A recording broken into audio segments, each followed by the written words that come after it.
Coming up today, more hot inflation data, raising the chances of no rate cuts this year, why consumer confidence is low, a look at housing valuation, all the latest earnings results, Bitcoin falls, and the DEA on the cusp of reclassifying cannabis, sending pot stocks soaring to the moon.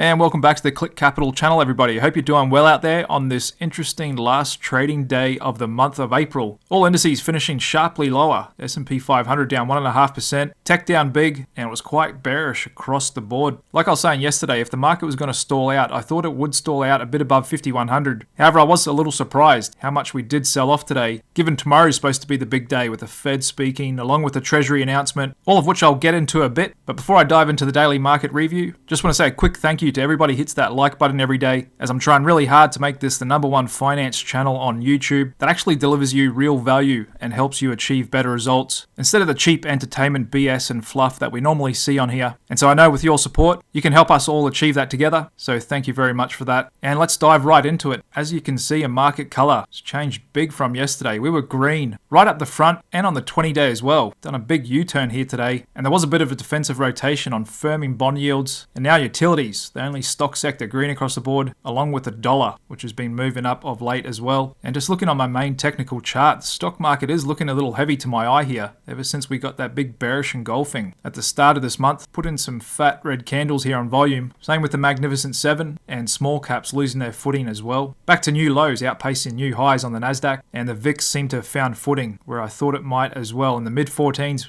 got a pretty decent bounce off there today. And option dealers are pricing in some moves tomorrow. There's the VIX one-day index shooting up to 18 today. Pretty steep backwardation right up the front there. So we could get an even bigger move tomorrow maybe. And so all the mega cap tech closed lower today. I'm still actually in my short NVDA position. Didn't quite hit my stop yet, which I've got in at 892. And so semis are looking a little heavy here as well, being the previous growth leader of this market. However, on the other hand, I'm looking to do a bit of a dip buy, long swing trade on Microsoft tomorrow. If we get down to these low 387s, may look at doing a quick swing long trade here with a stop around 376, target around 400, which is still below where we opened today. And that'll be a risk to reward of 1.25. And the reason why I'm liking Microsoft here for a dip buy, as we are technically overextended. You can see that we're already below my buy sell band. DSI is pretty low here at 10.4. Trend strength is negative, showing the market doesn't have much momentum in either direction. Institutional buying is almost bullish. We did just have a good earnings result last week. They did beat, and comparing to other mega cap tech, Microsoft is a lot more technically oversold, and so I'm looking for a little bit of a bounce back in what is probably one of the most high quality stocks in the market. And I think that might pair well with my NVIDIA short as well. However, just moving on to what spooked the stock market lower today, we just got US wage growth numbers coming in a bit hotter than expected, increasing 1.1% in the first quarter, a bit hotter than consensus at 0.9%. And these hot inflation prints has been something the bond market's been reacting to for a few months now, in defiance of the Fed, which is still trying to point to their desire to cut rates in the months ahead. However, short-term government bonds are saying not so fast, and we saw that again today, the 2-year closing above that key level of 5% at 503. And the last time we got up there, that did cause a bit of stock market weakness. If I just invert this chart upside down and then overlay the S&P 500 on top of it, we can see when bond yields topped out and fell over, like the Fed and Treasury wanted them to, that helped the stock market have a really good rally. However, now we've got bond yields coming back to 5%. Stock market's held up pretty well in the face of that. So we'll probably hear from Jay Powell tomorrow, at the very least, say they're happy to stay on hold and wait for the data to come in to show that inflation's coming down. Translation, they really hope inflation's going to come down. However, what could be different tomorrow is if Jay Powell gives any indication, hint, or change in tone or language, even thinking about the possibility of hiking rates, could really spook the stock market. And maybe it already got wind of that today and why we sold off. Because once again, we got a material change in Fed fund futures. It was only yesterday the market was pricing in the first Fed rate cut would happen in September this year, in the last Fed meeting before the election. And the market's just pushed it all the way out to December this year. And that has been the trend all year. We came in, the market even pricing in as many as 6 rate cuts by Christmas this year. And it seems like every month we've pushed it out, and it's looking very well like the possibility that we're not going to get any rate cuts this year. That is, if the Fed were to do the right thing in response to inflation, instead of making a cut for political reasons. However, the more we get these solid inflation prints and economic data, it just becomes near impossible for them to cut, as it becomes way too an obvious political maneuver. So the reality is, these higher rates are going to hang around for a bit longer yet, possibly going into next year, and we still can't even rule out the possibility that interest rates should be hiked higher, which very well could happen just after the presidential election, and I'd say more likely so if Trump got back in office. And so it's kind of a strange economy and macro backdrop we're in at the moment. We've got near record lows in unemployment. Most people are employed. Stock market and properties near all-time highs. It's supposed to be a booming economy, of booming markets. However, most people don't feel like the economy is booming for them, even though they're employed. And we saw that again today with consumer confidence dropping to a 21-month low, as even though people are employed, they're paying more and more of their salary just to survive with things like food and gas. And it's not only basic necessities like food and energy, it's also housing, not just rent, but the average mortgage repayment in the US is now $2,800 a month. It was only a few years ago, that was below $1,500. It's almost doubled in that time. And so it's no surprise. With floating mortgage rates, not in the US, but most of the West, above 7% now, that mortgage applications to buy a house are down near record lows, and the lowest we've seen this century. And just looking at some valuation stats for housing, and this data is based on the US, however, it's the same story in Canada, Australia, New Zealand, United Kingdom, as the world, especially the West, is pretty closely synchronized. And in some housing markets like Canada, Australia, and New Zealand, the valuations are even worse than America. And we can see that here. And the home prices versus inflation, record highs. Home value to income ratio, just off record highs at 4.4. And so for the boomer generation, back when they were young, they'd spend on average about 2.5, 3 times their salary to buy a house. Here it is in America, 4.4. And where I live in New Zealand, it's actually around 7. And the particular town I live in, it's actually closer to 12. So like I said, many other parts of the West, it's a lot worse than the overall American market. Looking at another valuation metric of housing market value as a percentage of the GDP. That's the sum of all products and services sold in the economy. It too just off highs, around 160%. Last time we saw it that high was back in the 2006-07 housing bubble before the housing market crashed. And this is at a time when home builders have been doing well this last year or two, with inventory spiking up to the highest levels we've seen in almost 15 years, and that's already affecting the pricing of new homes. In America, coming off from the peak of just under 500 to now just above 400. And it's not just property valuations near all-time highs, it's also the stock market as a percentage of the GDP, 182%, even above the dot-com bubble in the late 90s. And then when you combine the stock market and the housing market together as a percentage of GDP, is a whopping 341%, which is no doubt a mega asset bubble. And like I regularly remind my viewers, that is largely in part to the Federal Reserve, even though they won't take responsibility for that. And their ultra loose financial conditions helping to stimulate the mother of all bubbles. And so even though the economy is fully employed, people are already struggling. Consumer confidence is low. People's food bills have gone up 30% in the last 3-4 years. They're paying more for gas, inflation and insurance, rent, housing, you name it. So if people are already struggling now, can you imagine what's going to happen when we inevitably get the next recession, whenever that does come along? What's going to happen is a lot of people are going to want to sell their house. They're going to want to sell their stocks just so they can survive. And that's likely to cause a huge reversion to the mean in asset prices. However, counteracting that is the Federal Reserve, in which they're likely to try and flood markets with liquidity again, quantitative easing version 5. And so it's very well possible that long-term valuations do sit at a higher average. However, even a reversion to a higher long-term average could still be very painful for a lot of people for a year or two. Or is Jay Powell just happy to keep the tap on and try and even get ahead of that? And maybe he'd like to see this chart up at 400-500%, further widening the gap between the 1% and everyone else, taking us onto a path where the top 1% own 90% of everything and we're all living in a real clown world. Either way, it'd have to be truly different this time for these elevated valuations to hold for an extended period of time, even though, like I said, we're likely to come back to a higher long-term base or average. We may never see this chart come back to 150% or even lower than 200% in our lifetimes. The new long-term average may be somewhere around that 250%, unless we get some sort of miracle and the Federal Reserve gets shut down and we really let free market capitalism determine what rates should be, along with no more corporate socialism and free handouts for the top 1% and capitalism for the rest of us. But like I said, the stock market hasn't really been responding to these higher inflation numbers, higher bond yields, even though it looks like it has a bit today. We'll see whether it can hold recent lows. And also helping the picture is big tech, who are coming in with good numbers. We just saw that from Amazon after the bell today, with sales surging as they too are pointing to AI and helping to improve their business. And they've already been well invested for years in robotics and AI having a really efficient back office, and of course they dominate when it comes to online sales. Revenue rose 13% to reach $143 billion, all-time high for the quarter, profit surging to $10 billion, both coming in ahead of Wall Street expectations. Their cloud business, Amazon Web Services, AWS, still on fire, increasing more than 17% in the first quarter to $25 billion. Like all these big tech companies, their cloud businesses are still growing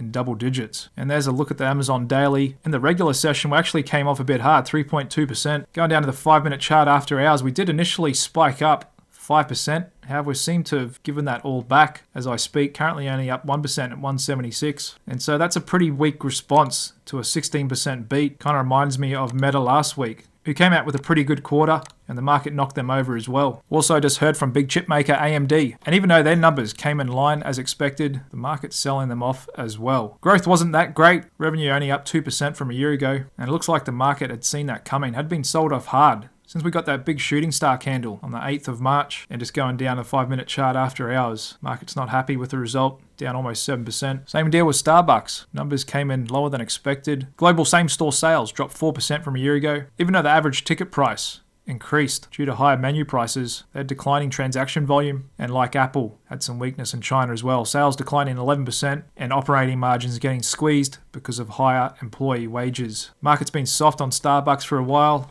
and even more so after hours. Look at that big red candle there, selling off almost 12%, which is a pretty big move for a $100 billion market cap company. However, some are still saying be like Buffett and buy the dip in Apple stock before its next iPhone announcement. We get to hear from Apple on the Thursday afternoon. However, that article's a little misleading because even though Apple is still by far and large the largest position in Warren Buffett's Berkshire Hathaway stock portfolio, as of last reporting date, he actually trimmed some shares. So he hasn't been buying the dip and may not have been in this most recent quarter. We don't know until 45 days after the end of the quarter. That's when they have to report their 13F forms, and we get a look at what moves they've been making. And even more relevant is the fact that Warren Buffett and Berkshire Hathaway are sitting on a record amount of cash, $167 billion to be accurate, and he's been stockpiling that for over a decade now. And you could translate that as he doesn't see any great big opportunities to fire his elephant gun, as he calls it. And like always, him and his company will be best prepared for when the next bear market crash or whatever happens, he'll be able to play offense while most people are scrambling to survive. And like he always says, when the tide goes out,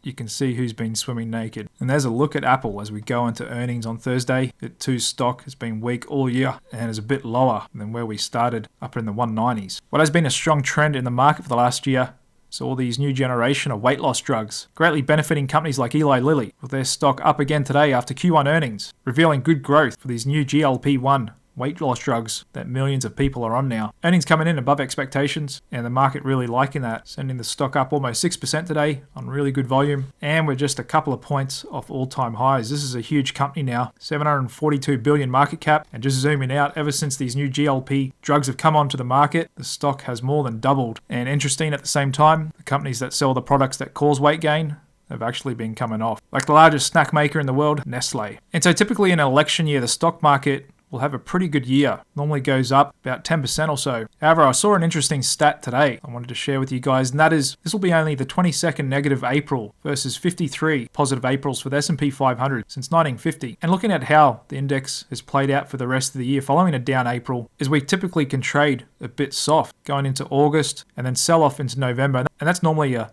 seasonally weak period of the year. August, September, October, November, which we can normally find a bit of a bottom and rally up towards Christmas into a Santa Claus rally into the first 2 trading days of the year. And so that's something to keep in mind. Stock market is looking a little heavy here, and if these bond yields stay up and the Fed and the Treasury can't get them down, that's likely to keep pretty good headwind on stocks. And just to illustrate how concentrated the tech trade is, here's a look at the cumulative global sector fund flows, technology in the yellow here, over the last 12 months, which is absolutely night and day with the rest of the sectors, with industrials and telecoms coming in second and third, and all other sectors seeing net outflows. And just looking at different factors, valuation premium versus history, we can see growth is almost in the top percentile of its historical factor valuation, along with companies that are considered as having the quality factor. It's high profit margins, strong balance sheet, good returns, and low volatility. What factors are really cheap at the moment is valuation, small caps, and dividend yielding stocks. And that has been the case for a number of years now. Moving on to other popular stocks like Tesla. It's amazing the volatility we get for a 600 billion market cap company. And we saw that again today with the stock pulling back after we had a big bump up to start the week,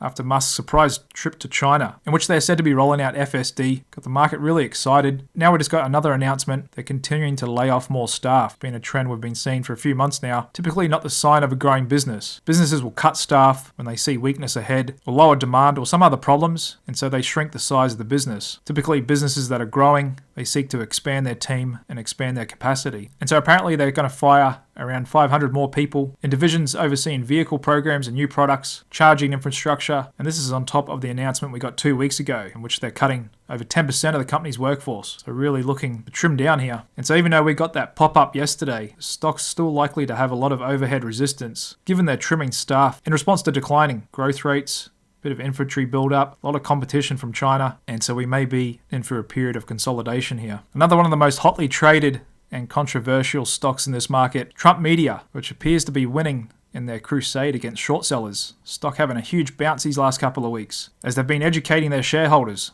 on how to block short sellers from getting their shares to borrow and sell short, as they know they are a prime target for short sellers, in tandem with the mainstream media to attack the stock, and that appears to have been working after it got technically oversold in mid-month, getting down to $22 a share. A few weeks later, here we are, more than doubled, up to $50 a share. And this is likely to remain one of the most volatile, controversial, hotly traded stocks in this market. And you could kind of think of it on a proxy of Trump's probability to win the election. Because if he does win, it could send the stock skyrocketing. If not, it could tank and become a penny stock. Getting some big moves out there today, including in cryptocurrency with Bitcoin, taking out some key support below $60,000 a coin. On no real big fundamental news or events, or just some technical selling. And like I always say, you could think of Bitcoin as a risk-on liquidity proxy, and there it is today, dipping below 60,000 just before reclaiming it and kind of holding on a bit here, and just going out to a long-term monthly chart. And as we all know, Bitcoin is up a ridiculous amount since it first came onto the market in 2009. However, just keep in mind that Bitcoin's only ever been around in a secular bull market in which we've seen historically record loose financial conditions, excess liquidity, everything bubble, and so maybe Bitcoin is just a symptom of all that. And when the liquidity disappears, then Bitcoin could potentially come crashing down. However, that's still yet to be seen, especially now that Wall Street, along with their partners in government, kicked out the old rulers of crypto